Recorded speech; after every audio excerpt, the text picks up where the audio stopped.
From explosive on-course clashes to cocky trash talkers getting instant karma. These are the 15 most heated moments ever seen on the golf course. And first we start with this one. It just looked like frustration. But then viewers hit rewind, and suddenly it looked like something way worse. It's Friday at the Players' Championship, and Billy Horschel, playing in front of a hometown crowd, is not having a good week. He's battling the cut line, the pressure is mounting, and on the par 3 13th, he chunks a chip. Bad. He grabs his 7-iron, turns, and in one motion, flings it. The club sails through the air toward his bag. But standing right next to that bag, his caddy, Josh Cassell. On the broadcast, it looks like Horschel just launched a club at his own caddy in a fit of rage. The clip goes viral. Fans are stunned. Commentators scramble to explain what they just saw. Later, Horschel takes to Twitter to apologize, says it wasn't aimed at his caddy, just the bag. He admits it looked worse than it was, and yeah, it really did. But the damage was already done. The optics were brutal, a club soaring through the air toward a guy who's supposed to be your teammate. It wasn't just a bad shot, it was a heated moment that crossed a line. One chunked chip, one flying 7-iron, and a split second that Horschel will probably be explaining for the rest of his career. Next up, number 14. It looked like the perfect drive. Center cut. No trees. No trouble. But what happened next? That's when things got weird. We're on the 8th hole at Quail Hollow, second round of the 2025 PGA Championship.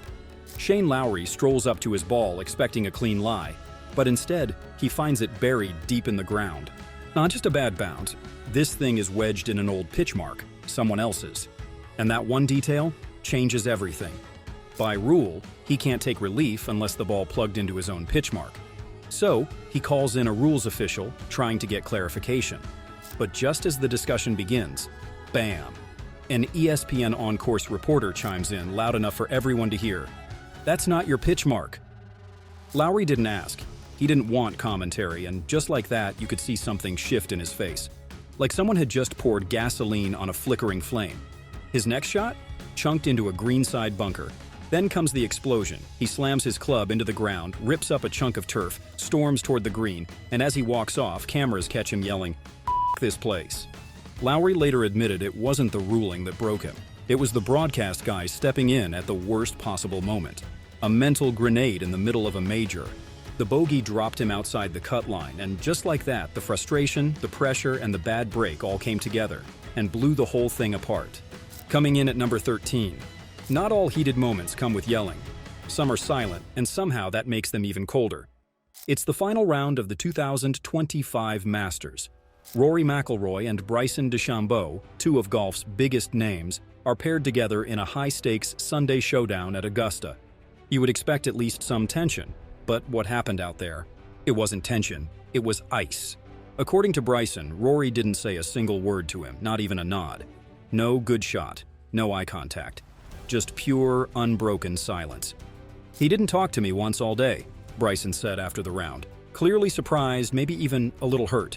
"He wouldn't talk to me." And here's the thing, this wasn't just two guys locked in, this felt personal. McIlroy's been the face of the PGA Tour. DeChambeau? One of LIV Golf's loudest stars. Put them together in the final round of a major, and you get more than a competitive pairing. You get a quiet standoff between two golf worlds. When Rory was asked about the snub a few weeks later, he didn't backpedal. He doubled down. "I don't know what he was expecting," McIlroy said. "We're trying to win the Masters. I'm not going to try to be his best mate out there." No smiles, no handshakes, just 18 holes of walking side by side, like two guys who didn't even want to be in the same frame. The cameras caught it, the fans felt it, and by the end, even Bryson couldn't pretend it was normal. It wasn't a shouting match, but it might have been worse. Now number 12. At first glance, it looked like two players casually chatting on the practice green, but the longer you watched, the more it looked like something was about to explode. At the 2022 BMW PGA Championship, Billy Horschel and Ian Poulter, once friends, found themselves in a confrontation that no one saw coming. Cameras rolled as the two stood face to face, voices raised, hand gestures flying. No mics picked up the words, but the body language? Undeniable. No smiles, no fist bumps, just tension. Sharp, personal, and very public. So, what happened? Earlier that week, Horschel had gone scorched earth in a press conference, calling out LIV Golf players, by name, for showing up to a DP World Tour event after defecting to the rival league. Poulter, one of those players, was clearly not going to let it slide. And when the two crossed paths on the putting green, the silent hostility turned loud. They didn't throw punches, but you almost expected one. Their exchange went viral not because of what was said, but because everyone watching knew.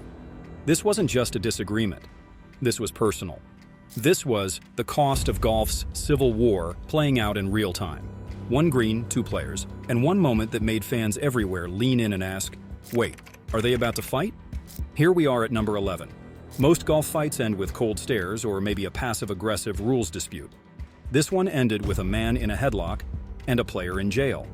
It was just another Monday qualifier, June 2021 in Newton, Kansas. A college kid, a couple of pros, and 18 holes that should have gone unnoticed. But somewhere between the 7th green and the 8th tee, things got violent. It started with a request. One player lost a ball in the rough and asked his groupmates for help. Just basic golf etiquette. But what he got was anything but friendly. A refusal. A snide comment. Then a full-blown shouting match that turned personal, fast. And then the punch. A 20-year-old college golfer lunged at a pro, knocked him down, and wrapped him in a body triangle chokehold. Yes, like something out of the UFC. The pro shouted, "Uncle," while the player's dad, acting as his caddy, stood nearby holding a club to keep others from breaking it up. Officials had to step in, police were called, and the player, Luke Smith, was arrested on the tee box and booked into county jail for battery. He never finished the round, never got another shot at the Korn Ferry Tour. And his college golf career? Over. One lost ball, one refusal, one violent takedown, and a moment that instantly became one of the most jaw-dropping meltdowns in modern golf history. Which brings us to number 10 of the most heated moments in golf. Tyrrell Hatton is no stranger to anger. In fact, if you've ever watched him play, you know the meltdown is never a question of if, it's when. And at the 2025 PGA Championship, that moment came at the worst possible time. The 18th tee at Quail Hollow. Hatton was in the hunt, riding momentum, eyes locked in. But one swing later, chaos. His drive splashed straight into the water. His reaction? Oh, it was vintage Hatton. He didn't just get mad, he exploded. Within seconds, he turned on his driver like it had just insulted his family, called it a piece of and that wasn't even the worst word picked up by the mic. He cursed, he spat in the rough, and he marched down the fairway like a man on trial for using a cursed golf club. Commentators trying to keep it classy were left speechless, and the internet lit up like wildfire. Some fans called it embarrassing, others called it box office. The meltdown led to a triple bogey. Just like that, he dropped to 2 under, 4 shots off the lead and out of serious contention. But if you know Hatton, you know this was just another day at the office. The man once joked about winning a swear-off on tour. This time, though, it wasn't funny. Golf's angriest man just gave us the most X-rated moment of the entire tournament. Coming in at number 9, what would you do if you shattered your most important club in the middle of the biggest match of your life? Well, Ben Crenshaw didn't have to imagine it. He lived it. It's Sunday at the 1987 Ryder Cup, singles matches, USA versus Europe. The pressure? Through the roof. And Ben Crenshaw, Mr. Smooth putting stroke himself, is going head-to-head with Ireland's Eamon Darcy. Then, on the 6th hole, something snaps. Literally. After a long-range 3-putt, Crenshaw slams his putter into the ground in frustration. And just like that, it snaps in 2. Gone. He's standing there with half a shaft in his hands like it's a broken pool cue.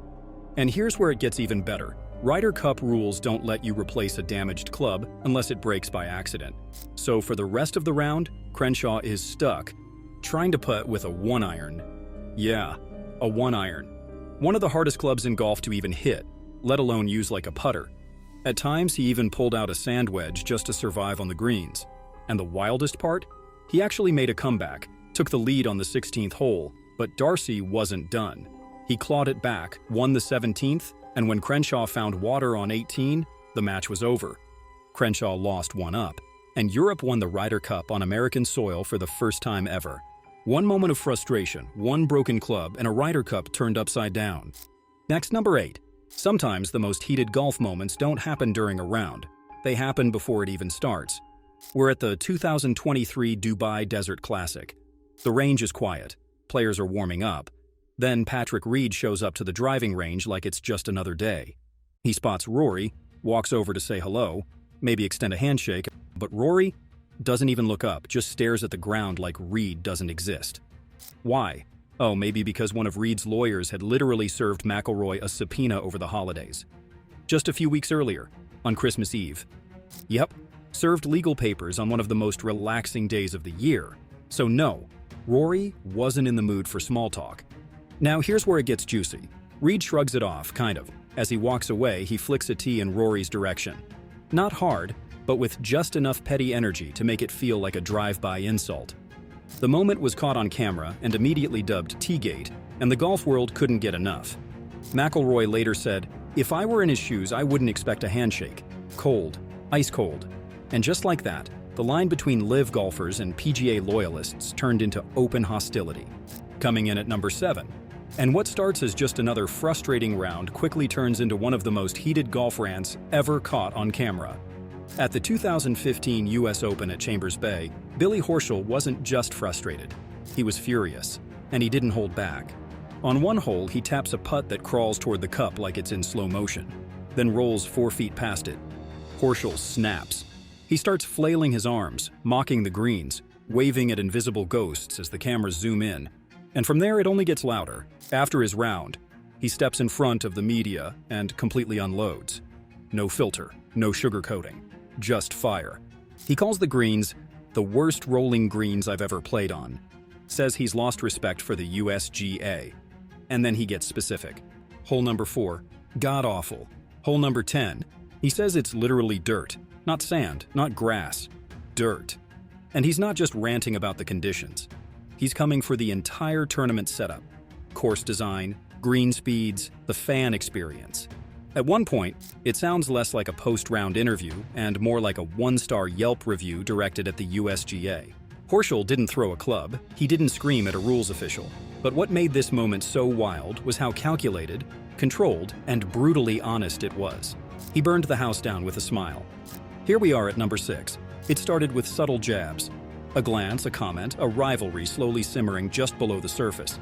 At the 2013 Players' Championship, Sergio Garcia and Tiger Woods were locked in a tense battle.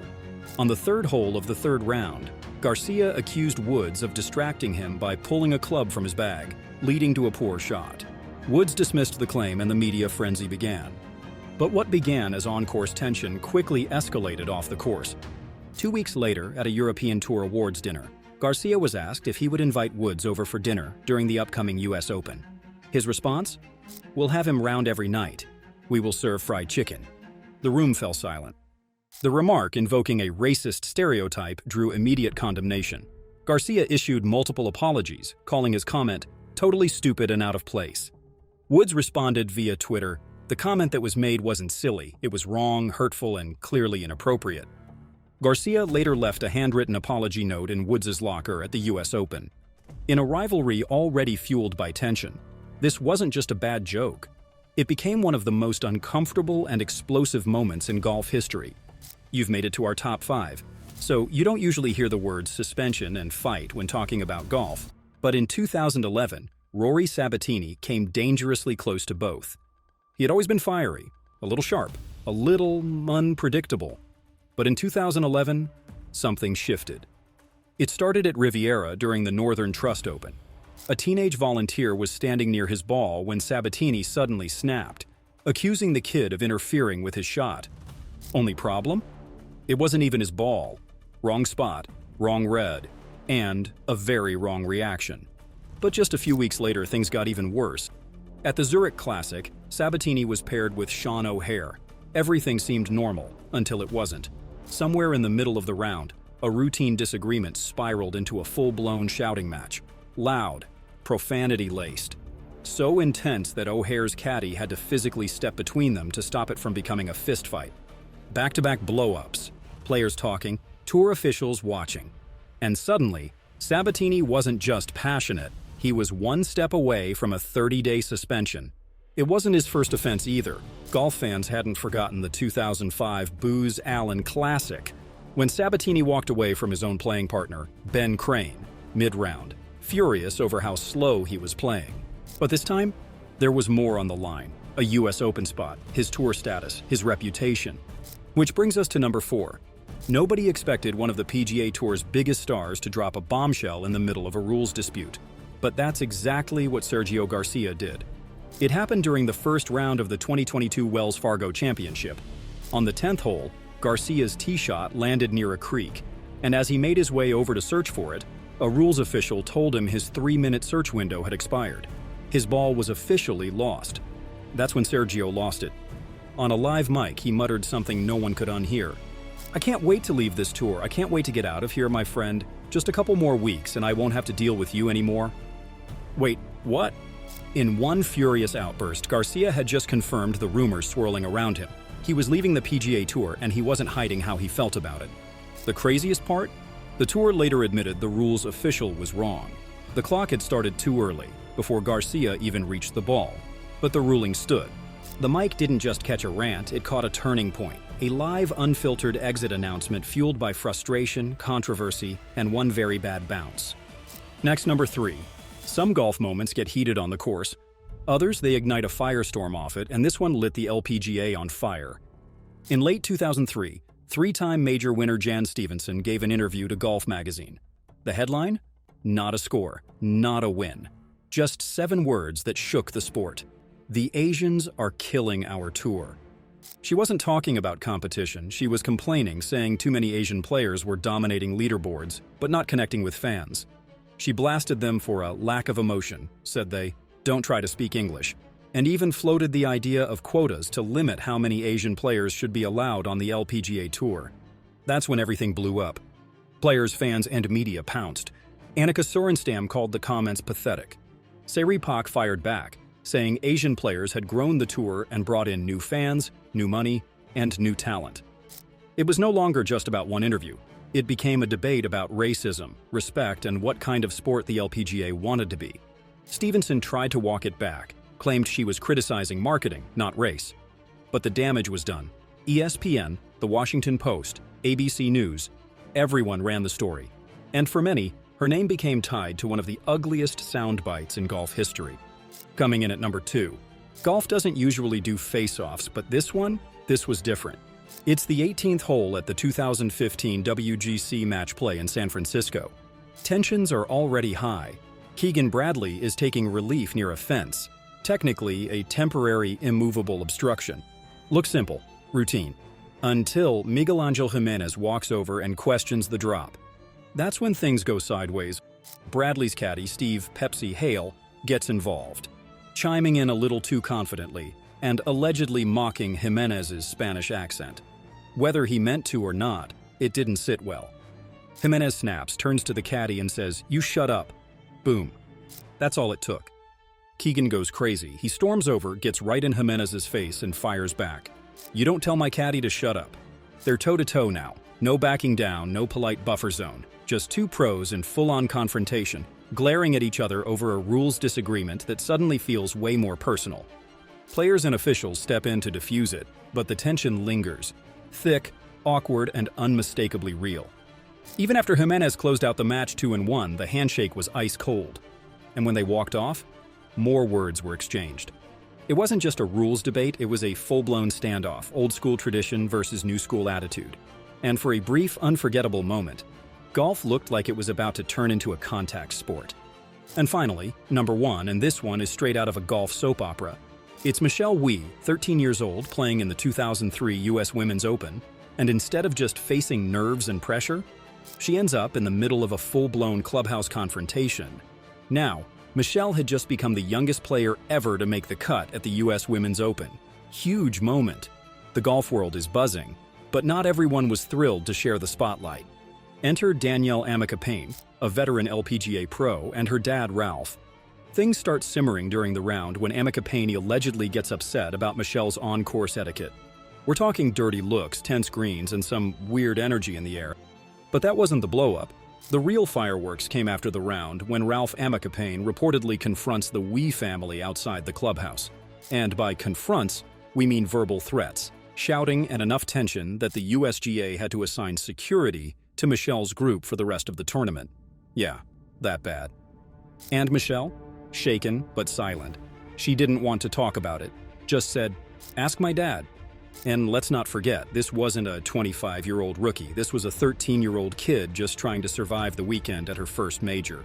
And instead, she gets caught in a personal feud that had nothing to do with golf and everything to do with ego. Oh, and before you go, we have another great video waiting for you right in the middle of the screen. Enjoy.